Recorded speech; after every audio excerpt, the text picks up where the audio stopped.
यदि आप लॉ पढ़ना चाहते हैं तो कहीं और क्यों जाना। हमारे ऐप को डाउनलोड करें और लॉ पढ़ें। नमस्कार। आज जो अपना विषय है उस विषय में right to know the law means कानून जानना क्या फंडामेंटल राइट है, क्या मूलभूत अधिकार है। ऐसी एक पिटीशन और अभी सुप्रीम कोर्ट में फाइल हुई और इस पिटीशन की एनालिसिस के साथ साथ fundamental rights, right to know, right to speech and expression, ये सारे डिस्कशन आज हम लोग करेंगे। इसमें कैसे ये ग्रेजुअली डेवलप हुआ और डेवलप होते होते इस स्टेज पर पहुंचा। क्या भारतवर्ष में रहने वाले प्रत्येक व्यक्ति की जिम्मेवारी बनती है कि वो फंडामेंटल राइट्स को जाने? क्या उसकी जिम्मेवारी बनती है कि वो पूरे कानूनों को जाने? और क्या सरकार की जिम्मेवारी बनती है कि लॉ उसको बताया जाए और उसको लॉ के विषय में जानकारी दी जाए? अगर उसका राइट है, right to know the law, तो फिर सरकार की जिम्मेवारी बनेगी, क्योंकि फंडामेंटल राइट्स हमेशा गवर्नमेंट के खिलाफ ही होते हैं, तो ये गवर्नमेंट की जिम्मेवारी बनेगी कि उसको लॉ बताएं। अब भारत में अनएजुकेटेड पर्सन्स, इलिटरेट पर्सन और जो तमाम तरह की बयानें चलती हैं, उन सबको ध्यान में रखते हुए क्या सिचुएशन है। सबसे पहले हम पिटीशन का डिस्कशन करते हैं कि उस पिटीशन में क्या डाला गया। पहले वो हाई कोर्ट में एक पीआईएल डाली गई थी, फिर उसके बाद वो सुप्रीम कोर्ट में आई, क्योंकि हाई कोर्ट ने सारे मामले उसके डिस्पोज नहीं किए। पिटीशन का कहना है कि प्रत्येक व्यक्ति जो भारत में रहता है उसको कानूनों की जानकारी होना उसका फंडामेंटल राइट है, पहली बात। दूसरी बात उन्होंने कहा कि जो बेयर एक्ट छापे जाते हैं, यानी कि कानून का जो बेयर एक्ट हम लोग कहते हैं, जो उसका मूलभूत ढांचा है जो पार्लियामेंट ने पास किया है, वो जो छापा जाता है वो गवर्नमेंट का डोमेन है और गवर्नमेंट का कॉपीराइट उस पर होता है। गवर्नमेंट का कॉपीराइट वहाँ से हटाया जाए और नहीं तो गवर्नमेंट को परमानेंटली ये प्रेशराइज किया जाए कि वो उसको अप टू डेट रखे। तीसरा विषय उसमें जो लिया गया वो ये है, क्या free education, legal services legal में हो सकती है। अब हम लोग आते हैं कि क्या right to know fundamental, right to know law fundamental right है और ये कहाँ से आया, कौन से प्राविधानों में इसके डिस्कशन किए गए।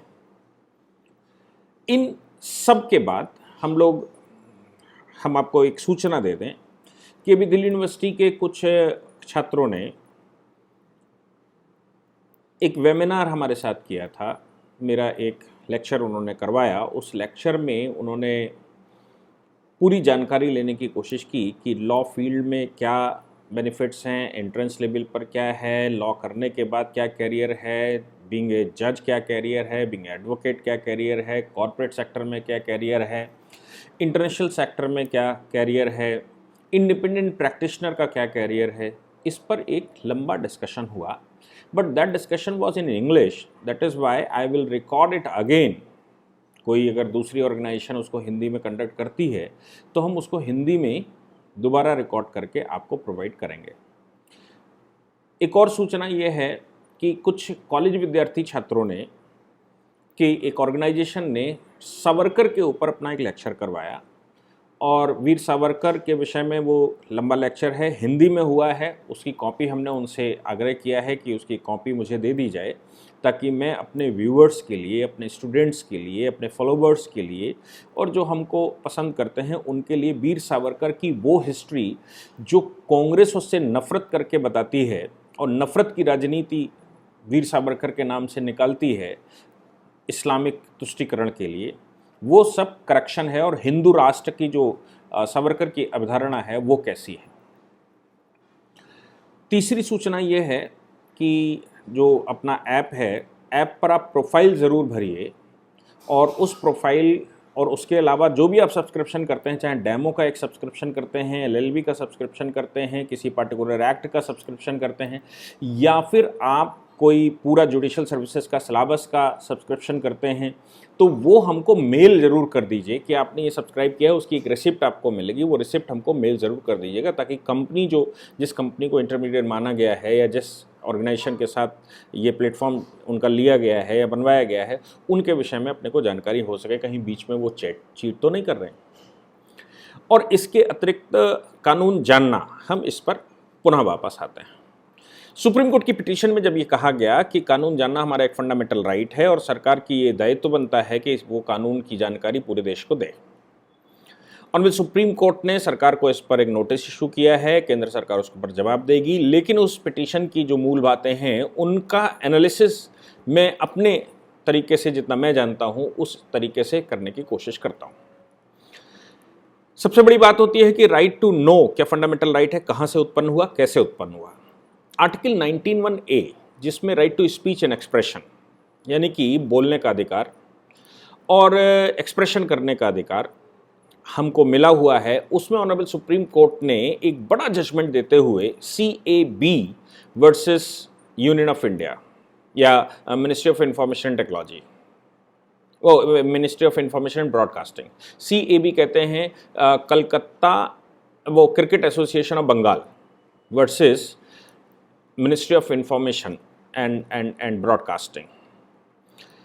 हम सबको याद होगा कि आज से 20 वर्ष के लगभग पहले जो क्रिकेट एसोसिएशंस हैं उनके जो क्रिकेट मैच होते थे वो एक पार्टिकुलर चैनलों पर आते थे, कभी ESPN पर आता था, कभी स्टार स्पोर्ट्स पर आता था, या इस तरह के जो प्राइवेट चैनल थे उस पर आते थे। दूरदर्शन उसको सबको नहीं दिखाता था।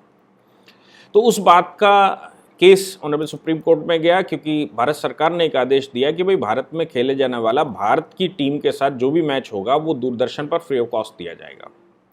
अब क्रिकेट एसोसिएशन ऑफ बंगाल ने कहा कि साहब हमारे ये राइट्स हैं और हमने ये राइट्स ESPN को या किसी और को बेचे हुए हैं, इसलिए सरकार को ये अधिकार नहीं बनता कि सरकार इसको फ्री ऑफ कॉस्ट दिखाए, ये हमारे अपना इंटरनल मैनेजमेंट है।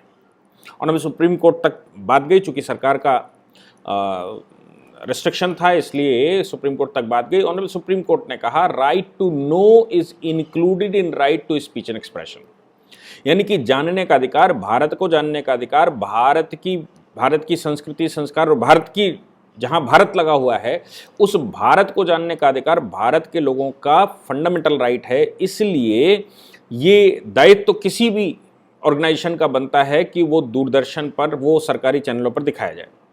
अब बात आई कि सरकार, तो ये हुआ कि सुप्रीम कोर्ट ने ऑर्डर किया कि प्राइवेट पब्लिक सेक्टर ऑर्गेनाइजेशन बनाई जाए न्यूज़ चैनल्स की या चैनल्स की, जिस पर इसको दिया जाए जो सरकार के कंट्रोल से बाहर हो।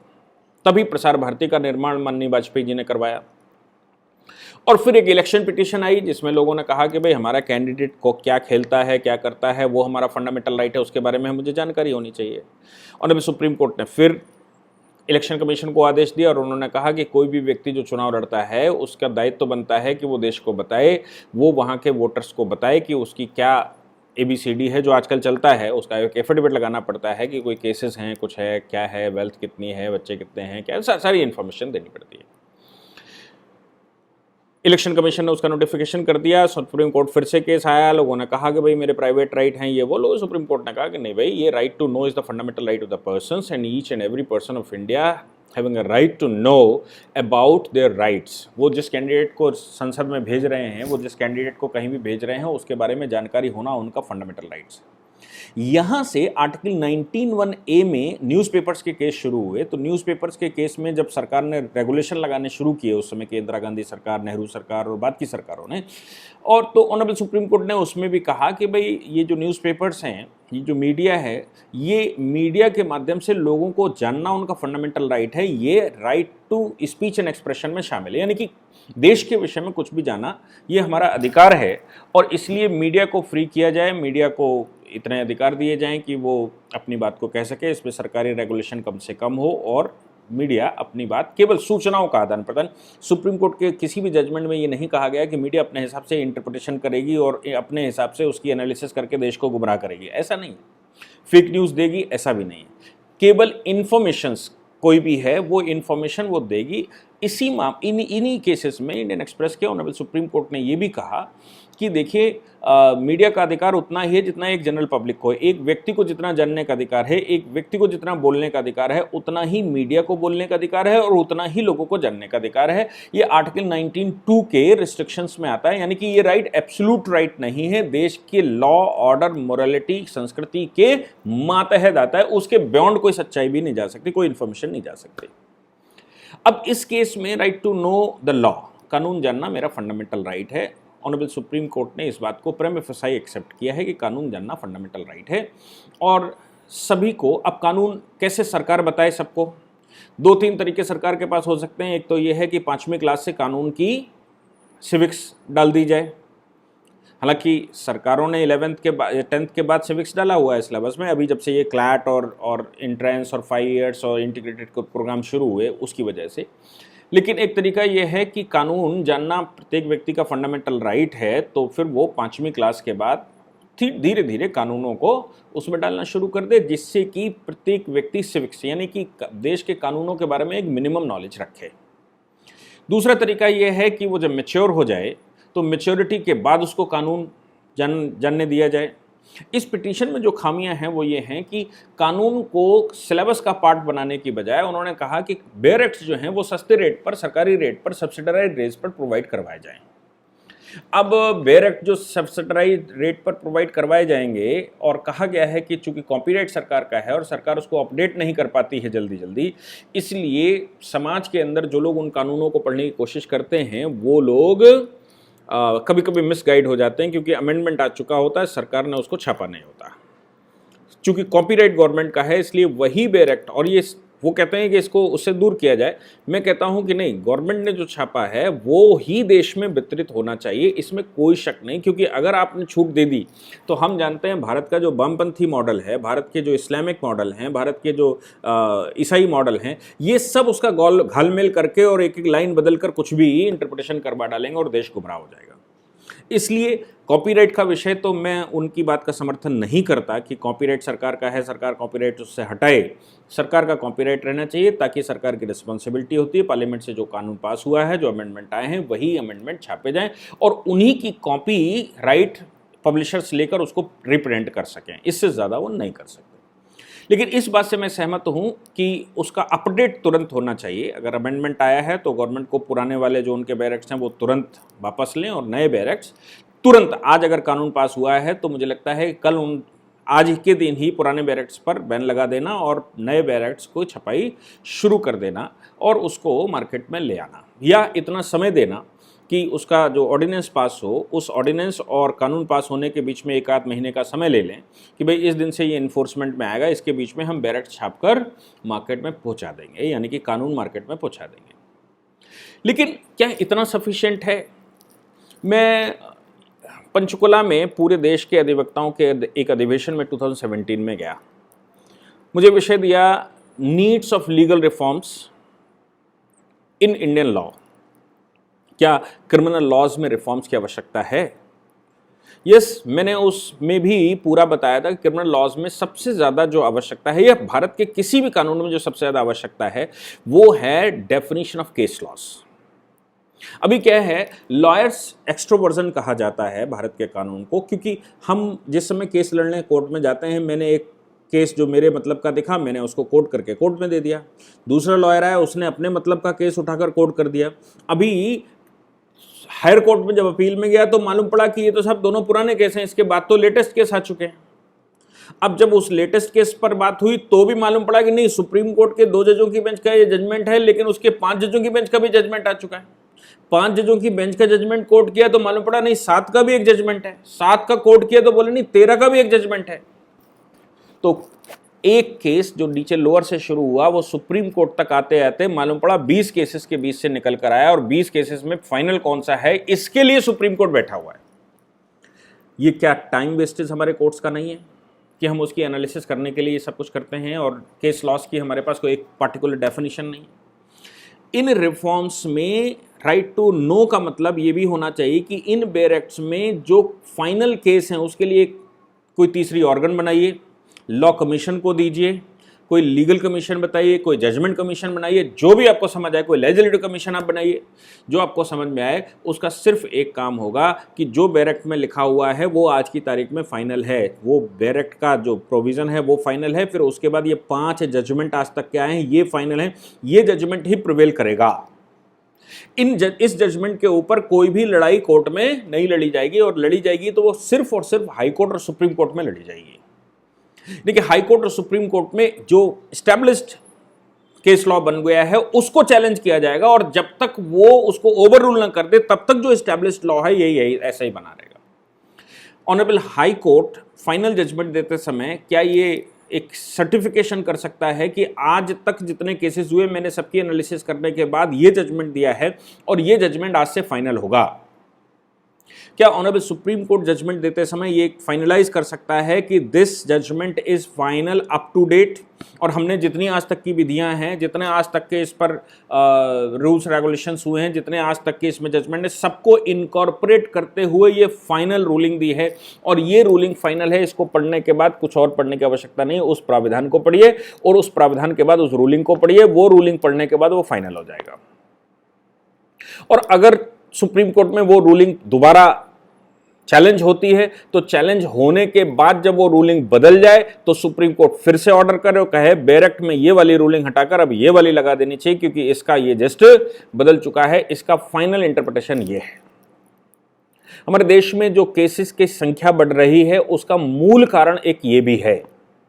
हम कहते हैं जजेस की आवश्यकता है, हम कहते हैं कि कोर्ट बढ़ाने की आवश्यकता है, वो तो है ही है, लेकिन क्या एक ही मामले को 13 बार अलग अलग जगह से उसको इंटरप्रेट करना? अगर सुप्रीम कोर्ट ने कोई बात फाइनली कर दी है, उस बेयर एक्ट में उस सेक्शन के नीचे ये लिख दिया गया है कि इस विषय के ये 5 और इलस्ट्रेटिव मैटर्स हैं, जिन मैटर्स में ये बात को ये सुप्रीम कोर्ट ने कह दिया है। ऑनरेबल कोर्ट में जिस समय केस चले लोअर में, उस समय वो बेयर एक्ट उठाकर दिखाए और कहे सर ये जजमेंट ऑनरेबल सुप्रीम कोर्ट दे चुका है और ये अप्रूव्ड जजमेंट है, अप्रूव्ड फॉर रिपोर्टिंग। हालांकि वो कहते जरूर हैं अप्रूव्ड फॉर रिपोर्टिंग, जिसको AFR कहते हैं, लेकिन बेयर एक्ट में क्यों नहीं होता? वो लॉयर्स के लिए क्यों पिटोरा खोला जाता है? देश के लोग क्यों नहीं आसानी से उसको पढ़ सकते? लोगों के सिलेबस में क्यों नहीं डाला जाता? लोगों की एजुकेशन के लिए उसकी व्यवस्था क्यों नहीं की जाती? क्यों? मैं इसलिए इसको और कह रहा हूं क्योंकि ये एक्सपेक्ट किया जाता है देश के प्रत्येक नागरिक से कि उसको कानून की ABCD नहीं, उसको Z तक कानून मालूम है।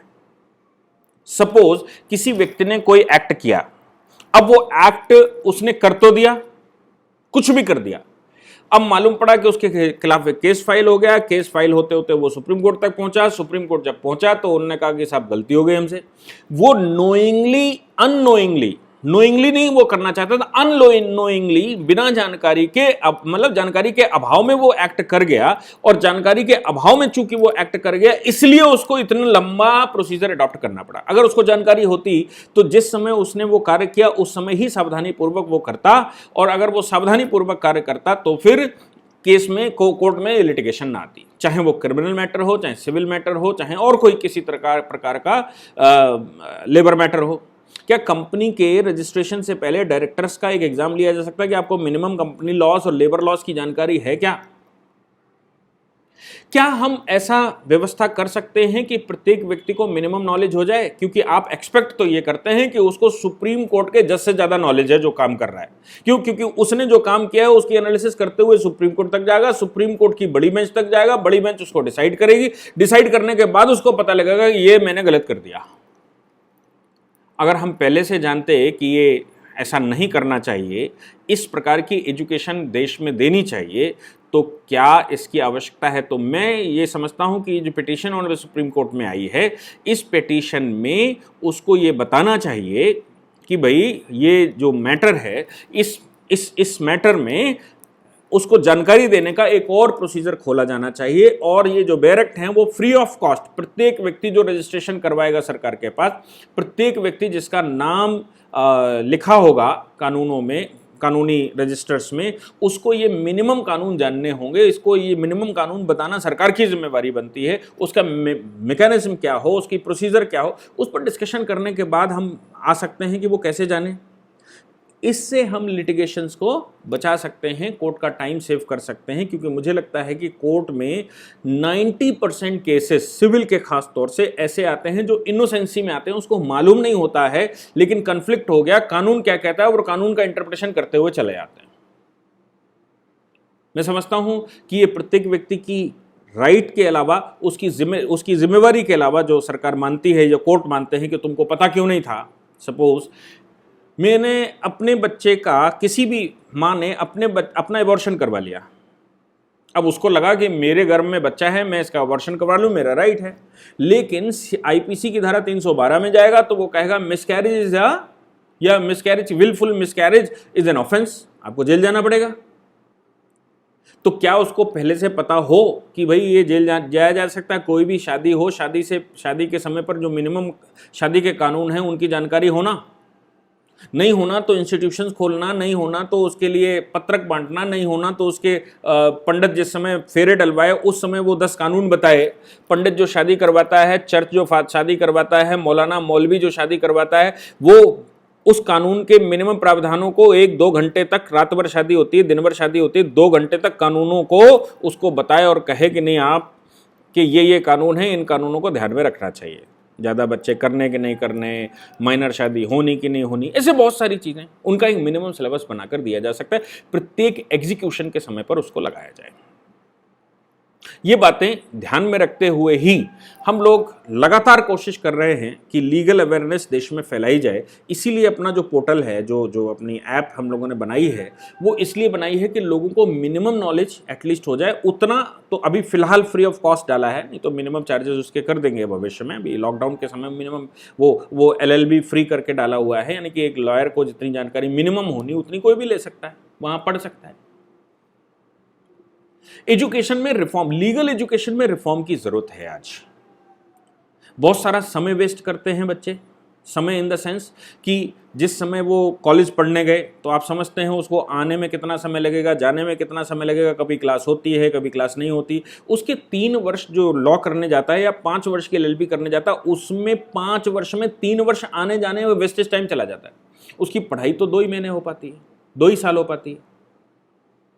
तो क्या हम IIT या बड़े इंस्टीट्यूशंस जो संसार के हैं उनका मेथड अडॉप्ट कर सकते हैं? क्या है उनका मेथड, मैं आपको बताता हूं।